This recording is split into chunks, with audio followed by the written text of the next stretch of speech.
Good afternoon, everyone. Welcome to today's session dedicated to inclusive health coverage for all the citizens of India. Our focus today is on a powerful and timely topic: decoding inclusion, disability rights, and health insurance in India. I'm your host, Shubhangi Das, and I'm honored to be guiding you through this important conversation. Inclusive health coverage. It's more than a policy goal. It is a foundation for dignity, security, and equal opportunity for disabled people and other vulnerable groups. When health systems are built around inclusion, they help the entire country flourish as a whole.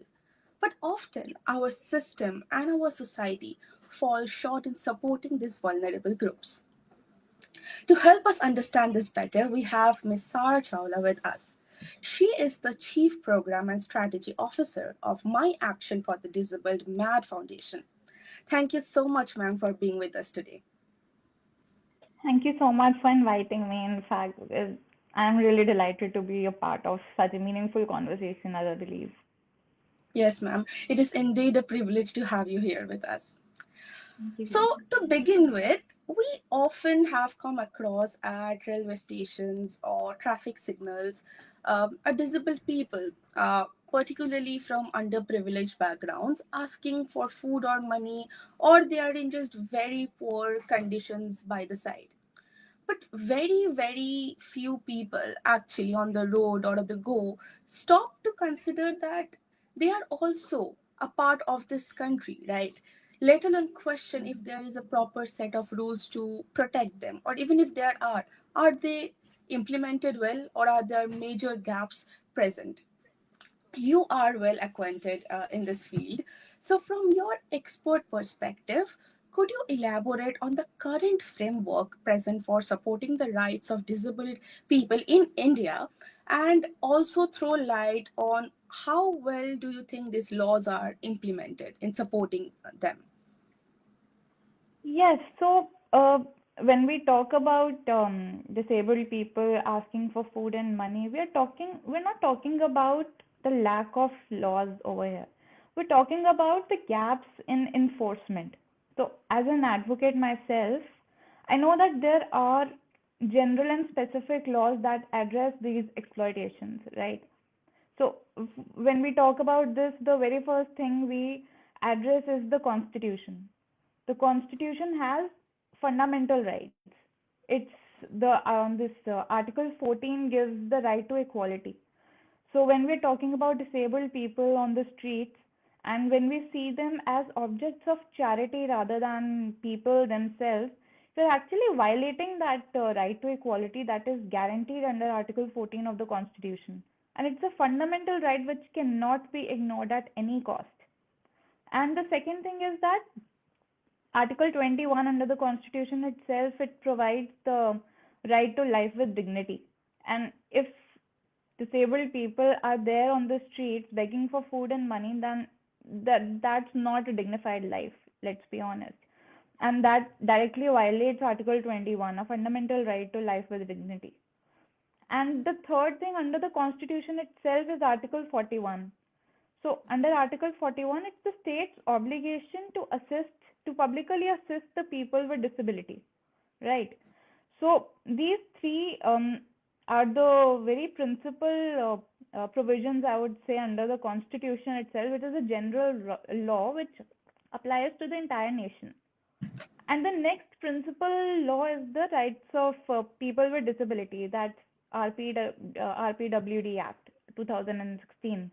And under that law itself, Section 3 provides non-discriminatory practices.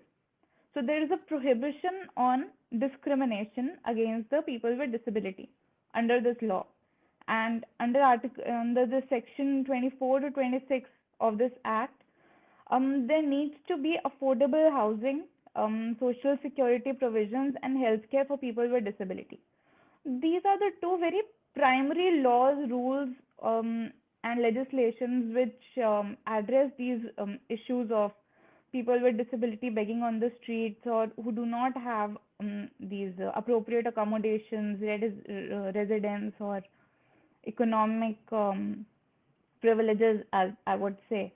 And under this, if we're talking about this concern, and there was this one judgment actually.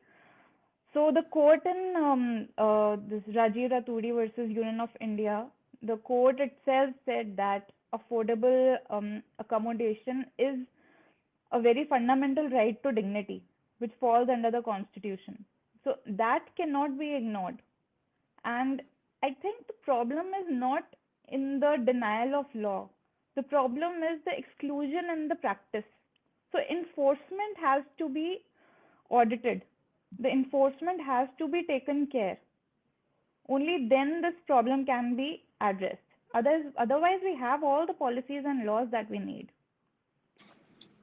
So the gap lies in the implementation and the enforcement, not in the framework itself. Because the framework is Exactly. there to help and support, but the problem lies in the interpretation of them and implementation, right?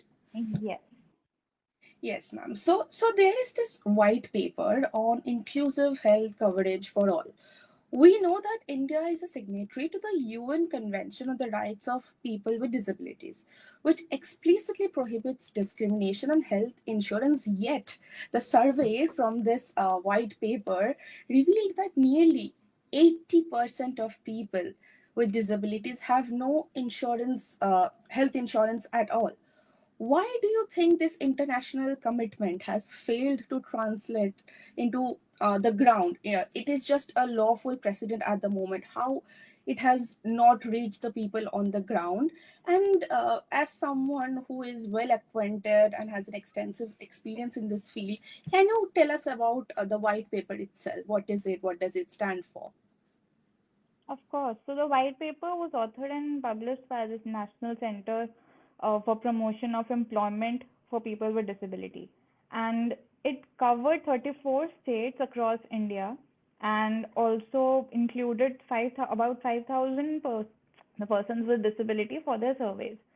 And the very devastating, I would say, the devastating result of this white paper was that 80% of the people do not have health insurance, right? And this, I would say that the major problem here is not the policy, but the awareness itself, and the systematic barriers that come with high cost premiums or which come with lack of awareness. So the survey, I remember this reading this paper and seeing the survey where it was very explicitly mentioned that about 40% of the people are not aware of the health insurance benefits or that there are health insurance policies for them. And the question arises this international commitments, right? Like you asked me right now. So, Yes. yes, India is a signatory. India is a signatory, but in India, we follow a system in international law, which is the dualistic system. And in this system, we cannot implement international commitments in India until and unless there is a legislation for it. Right. And Yes. I remember this case wherein the state of Rajasthan versus Union of India. So the court clarified this point. It said that when we have to implement an international commitment in India, we need a proper legislation for it. We'll have to enact a law to implement that commitment. It doesn't mean that if we've signed that commitment, it doesn't mean that it will be implemented in India as it is. So the problem lies in the enactment of that international commitment, and actually not even that, because we have these laws, we have our PWD Act, we Yes. have the Constitution, we have the provisions for these commitments. And again, the problem lies in enforcement, implementation, and interpretation. So we need that implementation, we need the accessibility audits, we need compliance, and not the formal compliance, because the formal compliance is there on the paper. We have the policies written down. But the problem is the symbolic compliance of these commitments and these provisions that we already have in India. This is the major problem right now actually, in applying this, implementing these international commitments. So we have like taken examples, like the white paper also mentions it, and we also know that, if we take global examples like Australia's National Disability Insurance Scheme (NDIS) or Canada's assistive device programs, what lessons can India adapt within its own system when it comes to strengthening inclusive health insurances? Right. So first, to give a context to the this question, I would like to just brief on what exactly these global precedences are set. So in Australia there are policies which take into consideration the disabilities as social responsibility, right? It's it's a community responsibility to help out people with disability. It's not a risk, it's not a burden, because in India right now the major problem is that disability is taken as a risk and a burden on the economy. Okay. And Australia has addressed and bridged this one problem. It has taken disability as a social responsibility rather than a burden. And this is Yes. one lesson that India needs right now. Otherwise, there can't be any formal improvement in the system. First, we need to address this, that disability is the community responsibility, it is not a Yes. burden on the state. And Yes. secondly, Canada has implemented this health insurance and health coverage in the country, wherein they provide rehabilitation and assistive devices. They fund those assistive devices which are significant for people with disability. And India does not have any kind of provision for this. We don't have a policy which provides rehabilitation and assistive technology to the people with disability. So these two examples, they form a very significant part of what potentially India needs in its policies, laws, legislations, and provisions.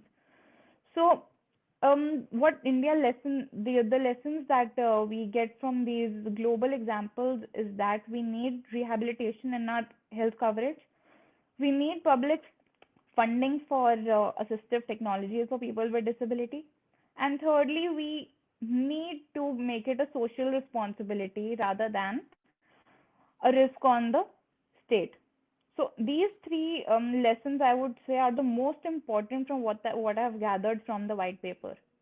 These are the most important things that India needs to address and India needs to improve in its policies and laws. Yes, That's ma'am. one thing. Yeah, ma'am, we talked about how we can take examples from them. I think when it comes to accessibility measures as well, there is also a lot of gaps, because outside disabled people, not outside, like in most of the Western countries, when people are standing in queue, disabled people are given priority, right? Hmm. Here, most people ignore when these people come for some sort of assistance, right? We seldom see them. And also ramps for getting into public vehicles, like we were talking about the other day, and all this kind of accessibility services, I think India lacks there too, right? Yes, absolutely it does, because we don't have ramps, we don't have the functional elevators, lifts for wheelchair. So the infrastructure would be wheelchair accessible. We don't have that in India right now. In most of the places, we don't. We have that written down. We have accessible infrastructure in our fundamental rights. But then again, we don't have the implementation for that. And that's a major gap that India needs to cover up with public funding. We need public Yes, ma'am. funding for that. And for public funding, we need to address that need first. And Yeah. to be aware of that need, people need to be aware of this need of theirs, that we need infrastructure, we need accessibility, and we need accessibility audits by the government itself. Because without compliance, there is not going to be any improvement, even if we have all the policies and laws laid down. Let's be very honest about that. Yes, ma'am. I think India is making small steps. I have seen many inclusive toilets nowadays, right? Which are Mm-hmm. disabled friendly. I think small steps, but hopefully someday we reach there. Talking about policies, we have the Ayushman Bharat mission, right, and the PMJ, which includes Yeah. all senior citizens above 70 years of age, regardless of Hmm. income. Like they should be included in all sorts of health insurances. But when it comes to disabled people, they are conditionally included. How defensible is this distinction, and can it be challenged legally? Have you personally assisted someone at MAD NGO regarding this?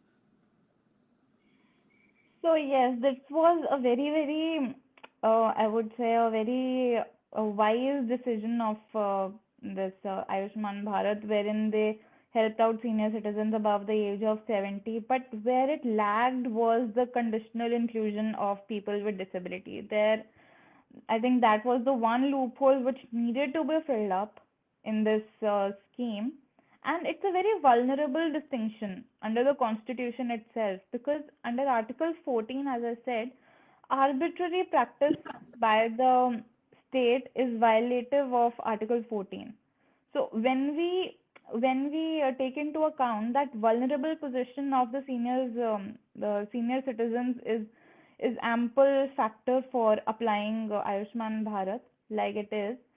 We need that factor to be applied to persons with disability as well, because PWD people, the persons with disabilities, they have this vulnerability, and it's sometimes it's lifelong.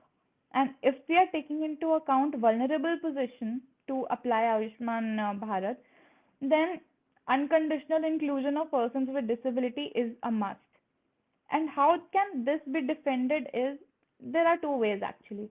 One is active litigation. Under this, we can apply for public interest litigation, PIL. We can file for a PIL, wherein a person or a group of persons, they file a PIL in the courts for the betterment of either the society as a whole or for a specific community of people. So PIL can be filed for that. And the other thing is policy advocacy. And where policy advocacy comes in is that when we apply Ayushman Bharat for senior citizens above 70 unconditionally, then it sets a precedence. And this precedence can be taken into court so that this scheme is applied unconditionally for people with disability as well. Right? So if we are not engaging in active litigation, then going for this precedence in policy advocacy is the second most effective way to get it applied for people with disability as well. So these are two methods that can defend this distinction or the scheme which has very arbitrarily, or I would say very conditionally applied for people with disability and unconditional for senior citizens. So yes, this is defensible. It can be defended. Thank you so much, ma'am. That's great. I'm sure a lot of people who are going through similar situations are taking notes or getting influenced by your words. Now we are coming to mental disabilities, right? Mental disabilities when people often face unique challenges, right? Even though the Mental Health Care Act 2017 provides legal protection for people with such conditions, in reality, many individuals still struggle to get coverage or experience claim rejections or denials. You have been involved with physically as well as mentally disabled people, right? So how effectively has this new law been put into action within the systems, and where do you think it still falls short? It's not new, but comparatively new, right? So how do you think the implementation of it is going? So, Mental Health Care Act in 2017 was actually a profound law which was passed for upliftment of the people with mental illnesses, right? So, on the paper again, it mandates that they are not discriminated against, that all the facilities which are provided under this People with Disability Act and for other citizens, they are applied for persons with mental illnesses as well. But the problem is that in India, we take mental health care as secondary. We don't take it as a primary disability. And this was very well pointed by the court under this under a case which was titled Shikha Nischal versus Union of India, or the National Health Insurance Company. So in this, the court was actually it condemned the fact that mental illness is not taken as a primary disability. So this person who filed the complaint, she was discriminated against. She was not provided health insurance. She was denied health insurance, and that's why she filed a case in the court. And the court said that denying health insurance on the factor of mental illness is actually violative of right to dignity under Article 21. So, Healthcare Act, it provides a mandate. It says that people with mental illnesses are to be provided with all the facilities. It's mandatory, and they cannot be discriminated against. But then again, the enforcement says that mental health care is a secondary problem. It's not taken as a primary problem. So for this to work out, for this legislation to work out, first we need awareness. Okay, we need awareness that mental health is a primary issue which has to be addressed. And second thing is the audit of the enforcement of the enactment. And the third thing is that consequences need to be there when these provisions are not followed. When there is a violation, there need to be consequences to that. Otherwise, the compliance is not going to be symbolic. The compliance is just going to be a formal thing which is already written down on the paper, Yeah, and it's just not gonna be enough. for the pages. Yeah, Exactly, and it's not yeah, enough. So we need yeah. to take this as a primary issue, mental health. It cannot be taken as a secondary option. Mental illness is a disability, and it has to be taken in its weightage. That's absolutely important. Yeah, I think it is deep rooted in our society as well, right? Like a lot of millennial parents, when they come to know that Mhm. their child might be going through ADHD, PTSD, something like this, they Yes. often laugh it off or mock it off by Hmm. saying that it's just a phase, right? So I think Yeah. India really needs to, not India, like a particular group of people, a lot of people are there. They really need to broaden their mentality in terms of accepting mental health issues, that they exist and they matter and they need protection, right? Exactly. Yes, Because ma'am. legal Thank you, ma'am. enforcement is Yeah. not everything. We can't counter Exactly. societal prejudices with legal action. That's the thing. Yes, ma'am. Thank you. I'm sure a lot of people will get a lot of influence from this and they will learn a lot too. So, we will be Hmm. now moving on to our rapid fire round where I'll be asking you a series of quick questions and I'd Yeah. expect you to answer them briefly. Okay. Yes. So, question one: does India currently offer truly inclusive health insurance for persons with disabilities? Okay. So the quick answer to this is that health insurance, yes, it's provided. Inclusive, no, it's not. It's not inclusive, but the health insurance coverage is present. Are mental health disabilities treated at par with physical disabilities by health insurers? No, not in practice. It's there on paper, but in practice and enforcement, no, they are not provided. Okay, ma'am. One word to describe enforcement of India's disability rights in health insurance today. The most appropriate one is fragmented. Enforcement is absolutely fragmented. Yeah, it's in pieces, right? So, if you could name one law that insurers most frequently fail to comply with. Rights for people with disability 2016, the most 16. primary statute, which is ignored. I hope they are taking notes because I don't know. Like as I said in the beginning, in order to flourish as a country altogether, we really need to uplift these things, right?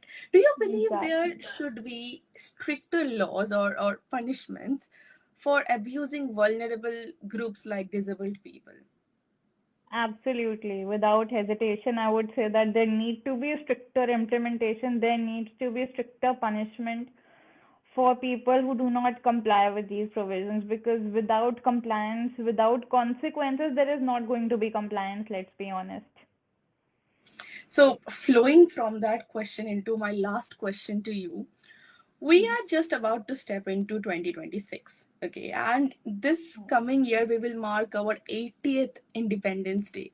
Still, Hmm. terms like langra, bhenga, abnormal, andha are used as terms for mockery and taunting, Hmm. right? Not as terms for Yeah. sympathy or consideration.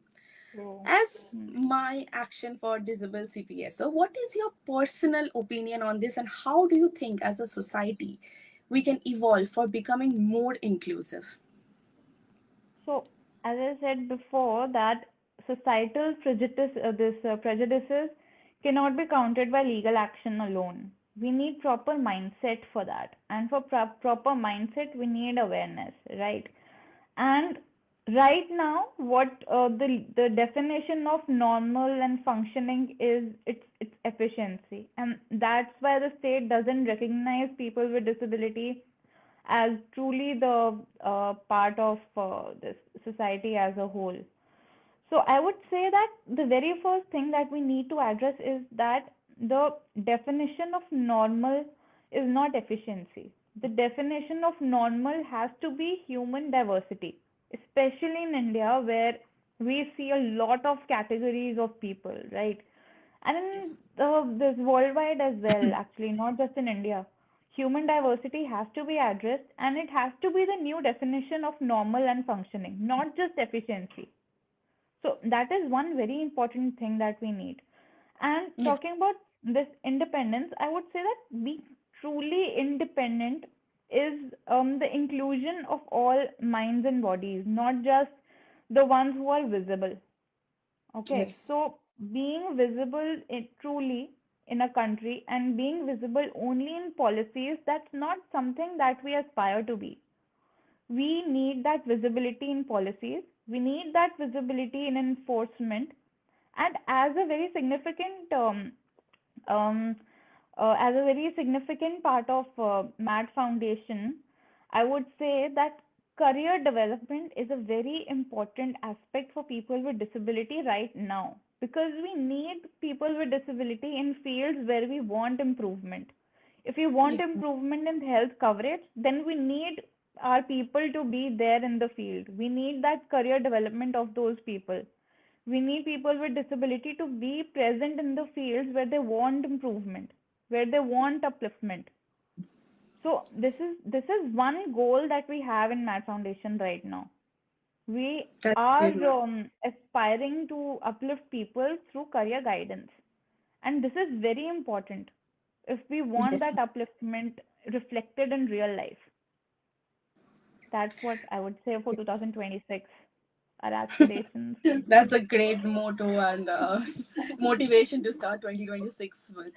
Thank you Yeah, so much, yeah. ma'am. That's so great. I'm sure your insights and guidance on inclusive health coverage and disability rights have inspired all of us to think about the changes our society and obviously our system needs.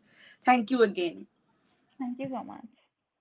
And to our audience, as we reflect on the barriers that people with disabilities face in accessing timely and affordable healthcare, let us remember that true inclusion is not just a policy, it is about empathy, dignity, and justice.